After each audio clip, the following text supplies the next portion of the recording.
परमेश्वर के दैनिक वचन। तुम लोगों को परमेश्वर के कार्य के दर्शनों को जानना और उसके कार्य के सामान्य निर्देशों को समझना होगा। ये सकारात्मक प्रवेश है। एक बार जब तुम दर्शनों के सत्य में सही ढंग से महारत हासिल कर लोगे, तो तुम्हारा प्रवेश सुरक्षित हो जाएगा।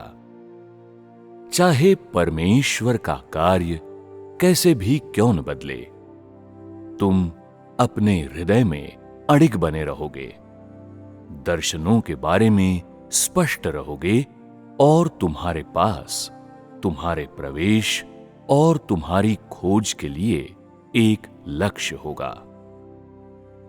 इस तरह से तुम्हारे भीतर का समस्त अनुभव और ज्ञान अधिक गहरा और विस्तृत हो जाएगा। एक बार जब तुम इन सारे महत्वपूर्ण चरणों को उनकी संपूर्णता में समझ लोगे, तो तुम्हें जीवन में कोई नुकसान नहीं उठाना पड़ेगा और तुम भटकोगे नहीं।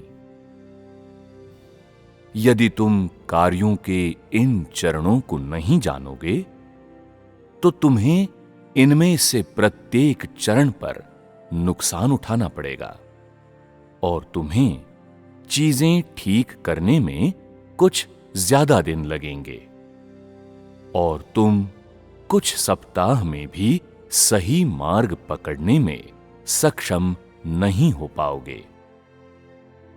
क्या इससे देरी नहीं होगी?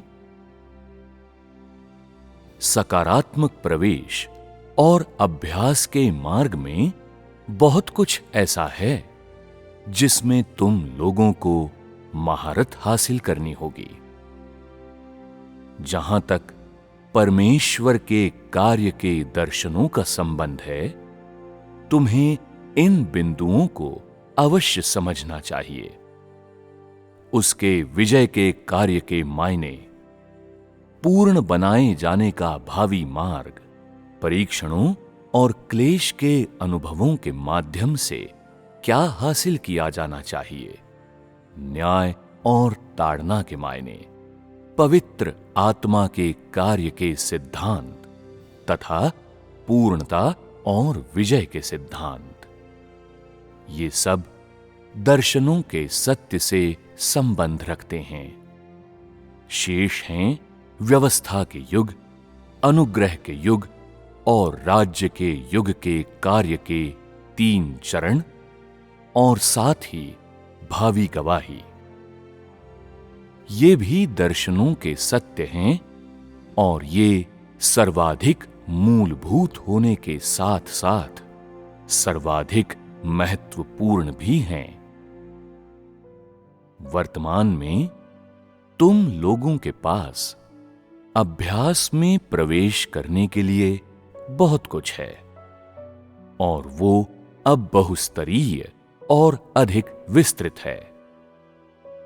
यदि तुम्हें इन सत्यों का कोई ज्ञान नहीं है, तो ये साबित होता है कि तुम्हें अभी प्रवेश करना शेष है।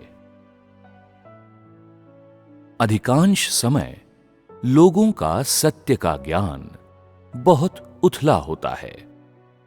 वे कुछ बुनियादी सत्यों को अभ्यास में लाने में अक्षम होते हैं और नहीं जानते कि तुच्छ मामलों को भी कैसे संभाला जाए। लोगों के सत्य का अभ्यास करने में अक्षम होने का कारण यह है कि उनका स्वभाव विद्रोही है और आज के कार्य का उनका ज्ञान बहुत ही सतही और एक तरफा है। इसलिए लोगों को पूर्ण बनाए जाने का काम आसान नहीं है। तुम बहुत ज्यादा विद्रोही हो और तुम अपने पुराने अहम को बहुत ज्यादा बनाए रखते हो। तुम सत्य के पक्ष में खड़े रहने में अक्षम हो और तुम सबसे स्पष्ट सत्यों तक का अभ्यास करने में असमर्थ हो। ऐसे लोगों को बचाया नहीं जा सकता और ये वे लोग हैं जिन्हें जीता नहीं गया है। यदि तुम्हारा प्रवेश न तो विस्तृत है और न ही सोद्देश्य, तो तुम्हारा विकास धीमी गति से होगा। यदि तुम्हारे प्रवेश में जरा सी भी वास्तविकता नहीं हुई, तो तुम्हारी खोज व्यर्थ हो जाएगी। यदि तुम सत्य के सार से अनभिज्ञ हो, तो तुम अपरिवर्तित रहोगे। मनुष्य के जीवन में विकास और उसके स्वभाव में परिवर्तन वास्तविकता में प्रवेश करने और इससे भी अधिक विस्तृत अनुभवों में प्रवेश करने से प्राप्त होते हैं। यदि तुम्हारे प्रवेश के दौरान तुम्हारे पास कई विस्तृत अनुभव हैं और तुम्हारे पास अधिक वास्तविक ज्ञान और प्रवेश है, तो तुम्हारा स्वभाव शीघ्रता से बदल जाएगा। भले ही वर्तमान में तुम अभ्यास के बारे में पूरी तरह से स्पष्ट न हो, तो भी तुम्हें कम से कम परमेश्वर के कार्य के दर्शनों के बारे में स्पष्ट अवश्य होना चाहिए। यदि नहीं, तो तुम प्रवेश करने में अक्षम होगे। प्रवेश केवल तुम्हें सत्य का ज्ञान होने पर ही संभव है।